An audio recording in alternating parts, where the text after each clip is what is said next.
Hello people, welcome back. हम कर रहे हैं long answer type question series जिसमें हम सीख रहे हैं और समझ रहे हैं कि 6 मार्कर के क्वेश्चन को कैसे डील करना है। ये सारे क्वेश्चंस आपके PYQs हैं, मतलब प्रीवियस ईयर क्वेश्चन पेपर से लिए गए हैं और आपको इसमें बताया जाएगा कि पॉइंट वाइज आपको आंसर कैसे करना है। ठीक है, so make sure you hit that subscribe button so that you do not miss out. अगर आप चलते फिरते भी ये वीडियोस देख लोगे, आपका रिवीजन साइड बाय साइड होता रहेगा and you will not feel and time पे बर्डन कि ओ माय गॉड मुझे ये करना है कैसे करना है। ठीक है, सो ये छोटी छोटी वीडियोस होती हैं, ये देख लिया करो एंड यू आर सॉर्टेड। थोड़े बहुत क्वेश्चंस होते हैं सेक्शन ए के लिए जो मैं कम्युनिटी पोस्ट में करती हूँ पोस्ट, वो सॉल्व कर लिया करो। सेक्शन ए प्रिपेयर हो जाएगा, ये 6 मार्क का क्वेश्चन प्रिपेयर हो जाएंगे। केस स्टडीज की मैंने ऑलरेडी प्लेलिस्ट बनाई हुई है, वो भी चेकआउट कर लो तो आपकी केस स्टडी भी प्रिपेयर हो जाएगी। So you are sorted. Alright, so let's start.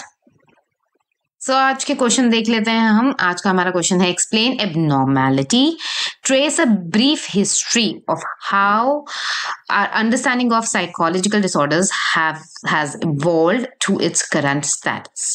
और आपका choice question है explain the different psychological models used to explain abnormal behavior। दोनों ही चैप्टर नंबर 4 है, आई थिंक साइकोलॉजिकल डिसऑर्डर्स वहां से लिए गए हैं। तो देखते हैं इनको कैसे आंसर करना है। अगेन 6 मार्क का क्वेश्चन है, 200 वर्ड्स की लिमिट है and let's see how to answer this. Question number 1, explain abnormality. Trace a brief history of then second part. Okay, let's see the first part, explain abnormality. The word abnormal means away from the normal. It implies deviation. Deviation कहते हैं हिलना अपनी जगह से, ठीक है, left and right move करना। So deviate होना, अपनी पोजीशन से हिलना, मूव करना। Deviation from some clearly defined norms or standards। तो कुछ clearly defined norms और standards होते हैं हर सोसाइटी के, वहां से deviate करना, normal से हट के move हो जाना, that is abnormal। Abnormality के 4 Ds के बारे में जरूर बात करेंगे हम। क्या है 4 Ds? Deviant, distressing, dysfunctional and dangerous। Now again I am repeating this thing, please make sure that you underline, अगर black pen allowed है use black pen to highlight the points, क्योंकि आपके points के basis पे ही आपको marks मिलते हैं। Otherwise make sure that at least you happen to underline it। Okay, so deviant की बात करें तो डेविएंट का मतलब क्या है? डेविएंट का मतलब है डिफरेंट, एक्सट्रीम, अनयूजुअल या बिजार बिहेवियर, एकदम डेविएंट होना, राइट। डिस्ट्रेसिंग मतलब कि जो ऐसा है जो आपको अपसेटिंग है, not only to you but other लोगों, दूसरे लोगों के लिए भी, अदर पीपल के लिए भी, ठीक है। डिसफंक्शनल मतलब you are not able to function properly, you are not able to carry out your daily activities in a constructive way. काम है तो काम नहीं कर पा रहे हैं, ना घर का काम कर पा रहे हैं, ना ऑफिस में ठीक से काम कर पा रहे हैं, तो डिसफंक्शनैलिटी है। एंड डेंजरस, डेंजरस मतलब खुद के लिए सेल्फ हार्म भी कर सकते हैं और dangerous to the other people also. So ये 4 Ds ऑफ एबनॉर्मेलिटी हैं जो आप डिफाइन करेंगे। तो यहाँ पे आपका first part of the question is done, explain abnormality, right. Let's move on to the second part which asks for the historical background, right, of understanding of psychological disorders कि कैसे इवॉल्व हुए। तो यहाँ पे काफी सारे पॉइंट्स हैं आपके जो आप मेंशन करेंगे। रिमेंबर, चाहे 6 वर्ड्स का है but you have got word limit, so you have to stay within the limit. तो हम ज्यादा लंबी चौड़ी कथा यहाँ पे नहीं लिखेंगे। हिस्टोरिकल बैकग्राउंड में सबसे पहला पॉइंट है आपका Asian theory.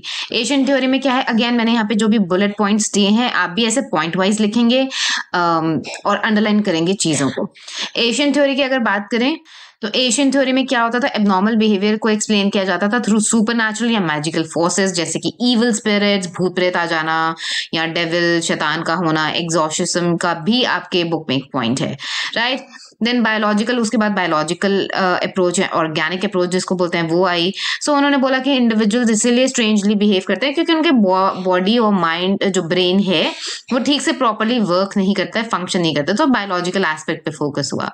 Then psychological approach आई, उन्होंने बोला कि भाई psychological problems are caused by inadequacies in the way individual think, feel, perceive the world. ठीक है, एक तरीके से साइकोलॉजिकल अप्रोच कॉग्निटिव एस्पेक्ट को दर्शाती है कि कॉग्निटिव एस्पेक्ट पे अगर आप ठीक से फील नहीं कर रहे, थिंक नहीं कर रहे, परसीव नहीं, आपके परसेप्शन में गलत तरीके से नजर से चीजों को परसीव कर रहे हैं, देख रहे हैं, तो आपके सोचने का गड़बड़ है, तरीका देखने का, दुनिया को देखने का नजरिया गड़बड़ है, तो फिर उसकी वजह से साइकोलॉजिकल प्रॉब्लम्स होती हैं। उसके बाद ऑर्गेनिज्मिक अप्रोच आई जो कि प्लेटो ने दी थी, और उन्होंने बोला कि डिस्टर्ब्ड बिहेवियर जो है as a rising out of conflict between emotion and reason. So दिल और दिमाग की जंग है एक तरीके से, क्योंकि रीजनिंग कौन करता है? हमारा ब्रेन करता है, ठीक है, हमारा माइंड करता है। और इमोशन तो आपको पता है, मतलब इमोशनल एस्पेक्ट, ऑल्दो ये भी हमारा कोई हार्ट में नहीं होता है, सब दिल दिमाग में ही होता है, बट ये हमारा इमोशनल सेल्फ एक होता है और एक हमारा रीजनल सेल्फ होता है। दोनों के बीच में जब कॉन्फ्लिक्ट होता है तब जाके कहीं हमारा डिस्टर्ब बिहेवियर होता है। मिडिल एजेस की अगर बात करें तो इसके बाद मिडिल एजेस में डीमोनोलॉजी, मतलब अगेन डीमंस, शैतान और सुपरस्टिशन ने ज्यादा पावर गेन कर लिया और एक्सप्लेन करने लगे एबनॉर्मल बिहेवियर को, ठीक है।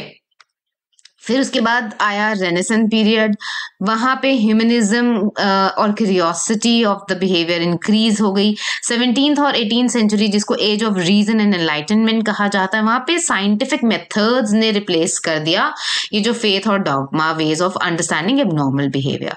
इंटरैक्शनल एंड बायोसाइकोसोशल अप्रोच को की बात करें, जो कि एक रीसेंट अप्रोच है और आजकल हम यही अप्रोच को फॉलो किया जाता है, बायो साइकोसोशल अप्रोच को, जिसमें बायोलॉजिकल एस्पेक्ट को भी कंसिडर करते हैं, साइकोलॉजिकल एस्पेक्ट को भी और आपके सोशल एस्पेक्ट्स को भी। तीनों ही इंपॉर्टेंट रोल प्ले करते हैं influencing the expression and outcome of psychological disorders. तो इस तरीके से आप अपना पूरा आंसर लिख सकते हैं। आई थिंक ये 230 वर्ड्स के अराउंड है आपका आंसर।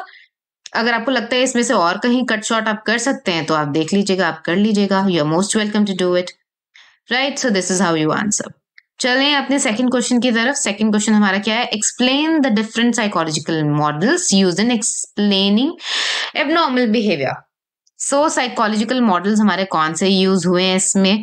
पहले तो साइकोलॉजिकल मॉडल्स के बारे में थोड़ा सा देखो। Introduction is a very important part. कुछ भी आपसे पूछे, इंट्रोडक्शन आपने देना ही देना है। इंट्रो का पार्ट आपने स्किप नहीं करना किसी भी उस पे, किसी भी मतलब कुछ भी हो जाए आप, ठीक है। इंट्रो, INTRO, तो ये इंट्रोडक्शन वाला पार्ट है। ये आपको डेफिनेशंस, जो इंट्रोडक्शन वाला पार्ट है, ये मिस नहीं करना है। सो साइकोलॉजिकल मॉडल्स की अगर हम बात करें तो these models maintain that psychological and interpersonal factors they both play a significant role in abnormal behaviour. Interpersonal मतलब फैक्टर्स, मतलब हमारे अपने खुद के फैक्टर्स, और साइकोलॉजिकल फैक्टर्स जो हैं दोनों ही एबनॉर्मल बिहेवियर में काफी ज्यादा रोल प्ले करते हैं।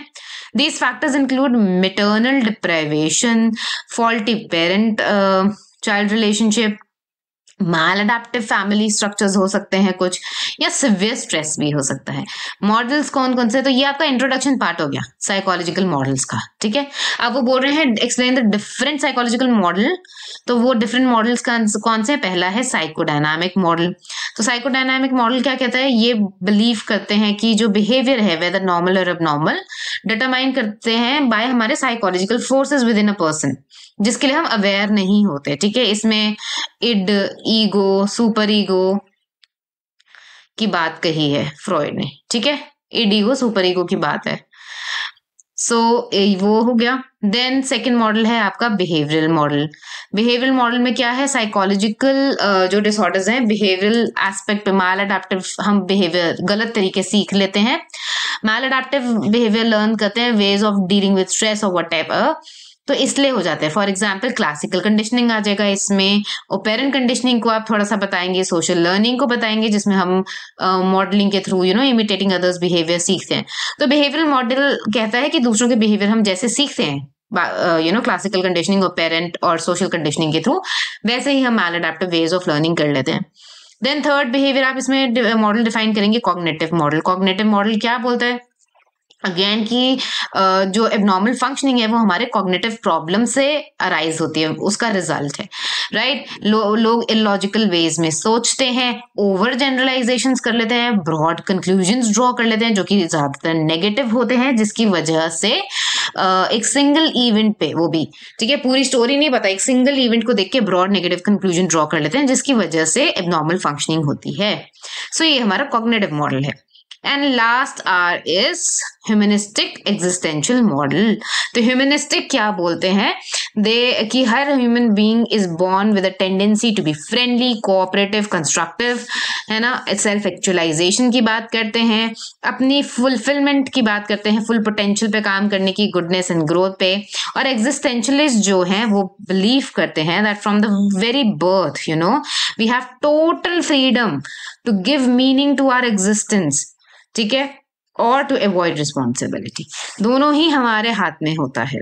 और ऐसे लोग जो अवॉइड करते हैं रिस्पॉन्सिबिलिटी के chances are high that they fall for abnormal functioning, right. So this is how you are going to write your answers, और इस तरीके से आप अपने चारों मॉडल्स को डिस्क्राइब कर सकते हैं। And that's it for today. अगर आपको कोई भी doubt है, you can ask me in the comment section. Do let me know how is it for you. And I'll see you next time. Keep learning, keep revising. Bye.